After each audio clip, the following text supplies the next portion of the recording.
श्री कृष्ण कहते हैं, एक बार एक व्यक्ति अपने काम से लौटकर घर आया और साथ में पनीर लाया और अपनी पत्नी को कहा कि आज मेरे लिए बढ़िया पनीर की सब्जी बनाना, क्योंकि आज मैंने बहुत काम किया है और मुझे बहुत ज़्यादा भूख लगी है और मुझे कुछ बहुत अच्छा खाना है।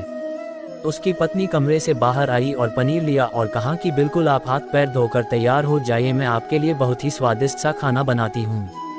वो व्यक्ति फ्रेश हो गया और टीवी देखने लगा और इंतजार करने लगा सब्जी के बनने का, ताकि वो उसे कहा सके। किचन से बहुत अच्छी खुशबू आ रही थी। वो व्यक्ति बस सोच रहा था कि जल्दी से खाना बन जाए ताकि मैं अपनी भूख को मिटा सकूं। लगभग 1 घंटे के बाद खाना बनकर तैयार हो गया। स्वादिष्ट सा भोजन। अब खाना लगने ही वाला था कि उस व्यक्ति ने अपनी पत्नी से पूछा कि खाने में नींबू है कि नहीं, क्योंकि मुझे पनीर की सब्जी में नींबू डालकर खाना है। लेकिन पत्नी ने कहा कि नींबू तो खत्म हो गए, आपसे कहा था लेकिन आप भूल गए। व्यक्ति ने अपनी पत्नी से कहा कि रुको रुको, अभी खाना मत लगाओ, क्योंकि नींबू के बिना खाने में बिल्कुल मज़ा नहीं आएगा। तो मैं अभी गया और अभी नींबू लेकर आया। वो व्यक्ति वापस से कपड़े पहनकर तैयार हुआ और नींबू की पास वाली दुकान पर गया। जब वहां पर देखा तो नींबू नहीं थे। उसका दिमाग क्रोध से भर गया। उसने सोचा कि यार उसके पास नींबू नहीं है, चलो थोड़ी आगे वाली दुकान पर जाता हूँ, शायद वहाँ नींबू मिल जाएगा।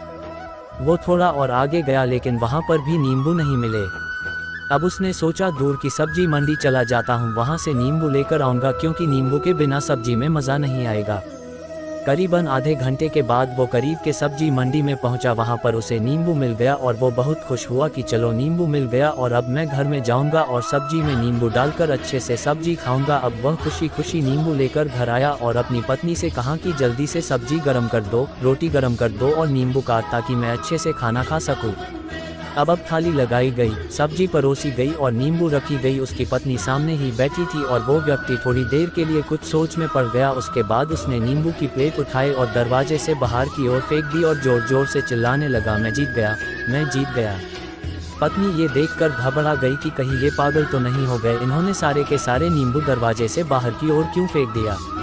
उस पत्नी ने उस व्यक्ति पर चिल्लाया और कहा कि आप पागल हो गए हैं, अभी तो इतनी देर तक नींबू के बारे में पूछ रहे थे और अभी जब नींबू घर पर ले आए और खाने बैठ गए तो आपने इन नींबुओं को दरवाजे से बाहर फेंक दिया और अब चिल्ला रहे हो कि मैं जीत गया, मैं जीत गया।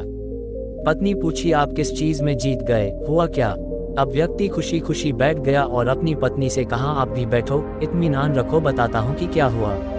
आज सुबह से ही मेरी जीत मुझे अपने बस में करने की कोशिश कर रही थी। जब मैंने बहुत काम कर लिया तब मुझे बहुत तेज भूख लगी। जब मैं घर पर आया तो तुमने बहुत ही स्वादिष्ट सब्जी बनाई, उसकी खुशबू मेरी नाक में गई। फिर मेरी जीभ ने कहा कि इसे अब नींबू चाहिए।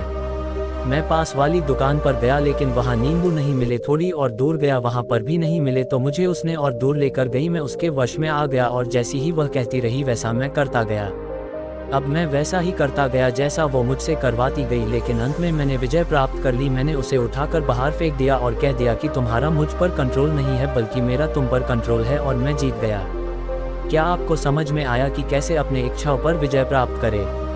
कई बार लोगों को शराब पीने की आदत लग जाती है और उस चक्कर में वो भटकते रहते हैं। यदि एक जगह नहीं मिलती तो दूसरी जगह जाए है, दूसरी जगह नहीं मिलती तो तीसरी जगह जाते हैं। और अक्सर युवाओं के साथ ऐसा जरूर होता है कि वो शराब पीने के लिए बैठते हैं, सारी शराब खत्म हो जाती है। उसके बाद एक ना एक व्यक्ति जरूर कहता है कि यार और चाहिए के चक्कर में शराब ढूंढने के लिए निकलते हैं। देर रात हो जाती है, वो भटकते रहते हैं, एक जगह नहीं मिलती तो दूसरी जगह जाते हैं, दूसरी जगह नहीं मिलती तो तीसरी जगह जाते हैं और अपने समय, पैसे और अपने आप को बर्बाद करते रहते हैं। यदि आपने अपनी इंद्रियों पर विजय प्राप्त नहीं किया तो आप भी नींबू की खोज में सिर्फ भटकते ही रहेंगे और हमेशा परेशान रहेंगे। इसीलिए अपनी इंद्रियों पर काबू पाइए और अपनी जीवन को खुशी खुशी बिताइए। दोस्तों, कहानी अच्छी लगी हो तो चैनल को कर लीजिए सब्सक्राइब एंड वीडियो को कर लीजिए लाइक, ऐसी और मोटिवेशनल स्पीच सुनने के लिए।